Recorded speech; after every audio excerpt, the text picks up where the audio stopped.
Bertemu kembali di dalam program Pastor Talk, masih dalam serial Pondasi daripada Pernikahan.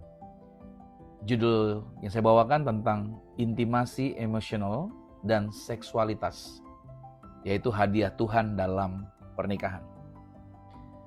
Dalam Kejadian 2 ayat 25 dikatakan mereka keduanya telanjang, manusia dan istrinya itu, tetapi mereka tidak merasa malu. Nah, topik ini sering dianggap sensitif untuk dibicarakan, bahkan katanya tabu. Padahal Alkitab berbicara tentangnya dan ini menjadi sangat terbuka dalam pembahasannya. Seksualitas itu bukanlah idenya manusia. Seksualitas adalah ciptaannya Tuhan. Dan Tuhanlah yang merancangkannya sebagai hadiah. Seksualitas dirancang itu sebagai perekat hubungan.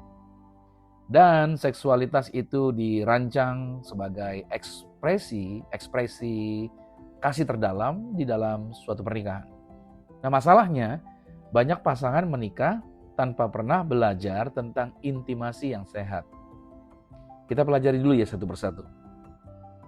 Yang pertama, intimasi itu lebih dalam dari seks.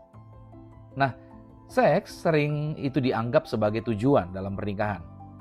Padahal sebenarnya seks adalah hasilnya.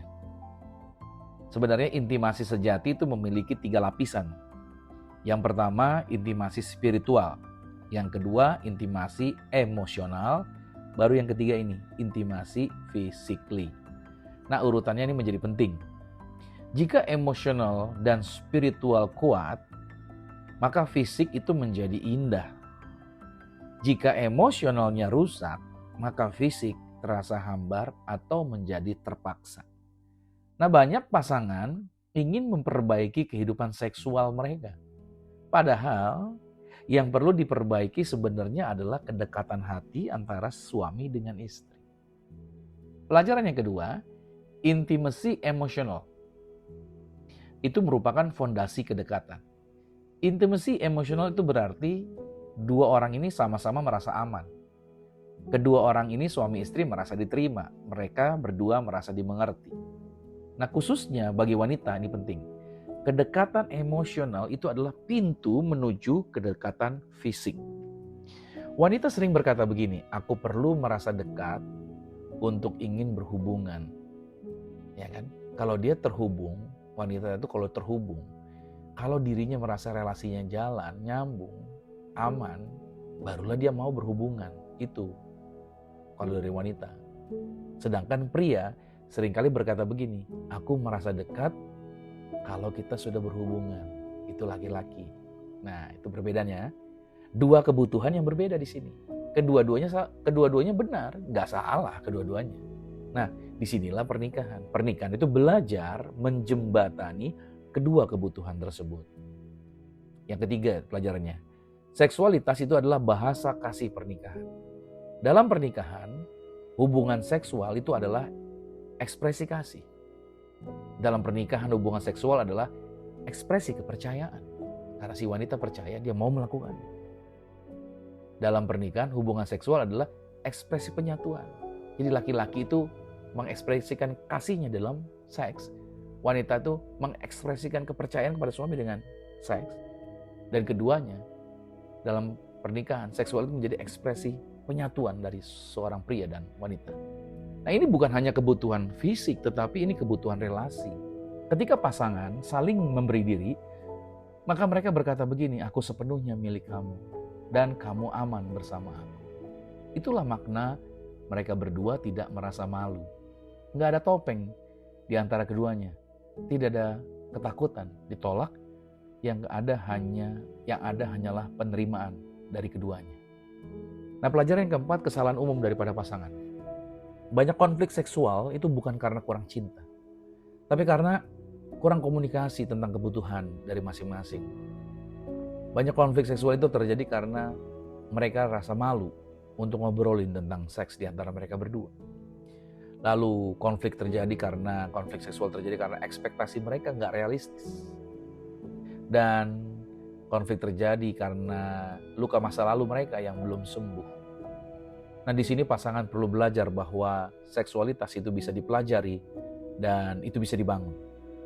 dan bukan otomatis menjadi sempurna ketika mereka berdua menikah. Yang kelima, prinsip sehat dalam hubungan seksual. Ada beberapa yang saya bagikan tentang prinsip-prinsip ini. Yang pertama, seks adalah memberi, bukan menuntut. Saya ulangin, seks itu adalah memberi, bukan menuntut. Jikalau seks itu menjadi sebuah tuntutan, maka pasangan dalam melakukannya sebagai tekanan dan dia merasa tertekan. Jika seks menjadi pemberian, maka pasangan akan merasa dicintai luar biasa. Jadi fokusnya bukan apa yang saya dapat, tetapi apa yang bisa aku berikan. Prinsip yang kedua, komunikasi terbuka tanpa malu. Pasangan harus bisa berbicara tentang kebutuhan dari pasangannya. Harus bisa masing-masing ngobrol ini. Komunikasi terbuka tanpa malu juga artinya pasangan harus bisa berbicara tentang kamu nyaman gak? Gitu, tentang kenyamanan dari hubungan seksual tersebut. Lalu pasangan juga harus bisa berbicara dari hubungan itu harapan yang akan terjadi apa. Dan pasangan berdua harus bisa berbicara tentang kekhawatiran apa yang akan yang terjadi, yang kita mau hindarkan, kekhawatiran apa yang dihindarkan. Dan ini perlu diobrolin. Kan kalau begini artinya hanya terjadi buat pasangan suami istri yang sudah resmi menikah, bukan untuk anak-anak muda yang belum menikah. Gak bisa memiliki komunikasi yang terbuka seperti ini, kacau jadinya.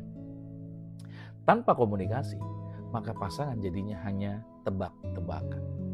Prinsip yang ketiga, jadikan keintiman itu priority atau prioritas. Kesibukan, pekerjaan, urus anak, pelayanan, ya semua penting. Tapi ada sebuah hal, ada suatu buku yang saya baca tentang 7 Habits dari Stephen Covey yang mengatakan, jangan prioritaskan jadwal-jadwal Anda, tapi jadwalkanlah prioritas Anda. Nah, artinya hubungan suami istri itu harusnya menjadi prioritas utama. Nah, pernikahan yang sehat itu tidak terjadi secara otomatis. Tapi pernikahan yang sehat itu adalah pernikahan yang dipelihara dengan sengaja. Nah, pelajaran yang keenam, intimasi sebagai perekat pernikahan. Nah, keintiman yang sehat itu adalah saling memperkuat ikatan. Keintiman yang sehat itu mengurangi konflik di antara suami istri. Keintiman yang sehat itu adalah meningkatkan rasa aman di antara keduanya.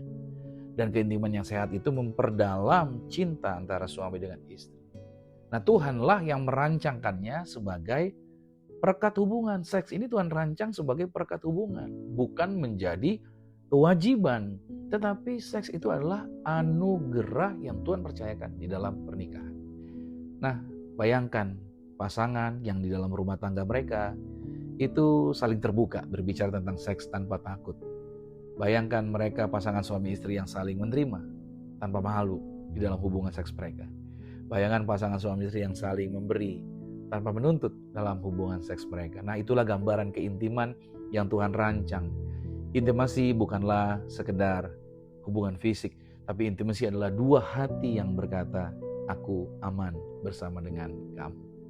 Mari kita berdoa. Tuhan, Engkaulah yang merancang pernikahan kami dengan kasih dan keindahan. Maka untuk itu kami memilih untuk membangun kedekatan emosional, keterbukaan, dan kasih yang sehat. Rumah tangga kami akan selalu dipenuhi dengan keintiman yang kudus dan penuh dengan sukacita yang datang dari Tuhan. Terpujilah nama Tuhan dalam nama Yesus. Haleluya. Amin.